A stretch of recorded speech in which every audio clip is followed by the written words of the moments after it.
So, okay guys, eto another day, another vlog tayo at may panibagong opportunity tayo mga guys. At ayan, si Daddy Jepo nyo ay paalis ng tindahan. So, bali for today's vlog mga guys, yan, si Daddy Jepo nyo ay magsa-site visit mga guys sa mga project namin ni Bossing. At eto mga guys, yan pala si Bossing. Isa yung driver natin for today. Napakabait yan mga guys. So, mabilisan na lang din mga guys. Nandito na kami sa first site. Yan, bali ito ay isang gymnasium na basketball court with 10 apartments mga guys. So yon, grabe, pansin nyo naman 'di ba? Kung marunong ka sa construction at ikaw ay isang keen observer, yon, pansin nyo 'di ba? Hindi namin tinipid sa bakal mga guys kasi nga we live in our mission. Subok sa tibay, GPS Builders. At ayun, si Bossing nagbigay lang ng konting instruction. Grabe, napakainit pero blessing talaga ito mga guys. Sipag-sipag lang, basic lang sa amin yan. So after nun mga guys, yan, pansin nyo naman, dito na kami sa second project. Yan, grabe.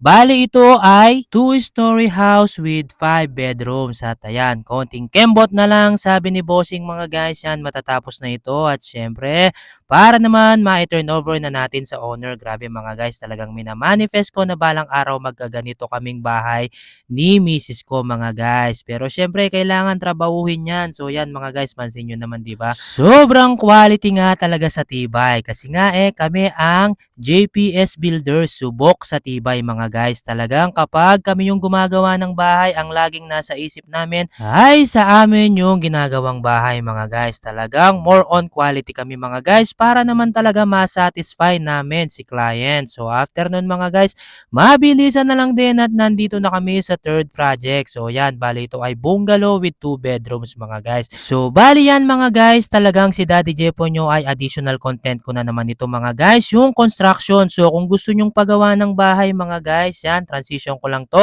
Nakapagpalit na ako ng damit at kami natapos na mga guys. At kung gusto nyong magpagawa ng bahay mga guys, yan, PM nyo lang ako or call and text nyo lang yung number na yan at pa-visit na rin yung page namin. So yun lamang guys, ingat-ingat, God bless you po. At laging tandaan, we are JPS Builders, subok sa tibay.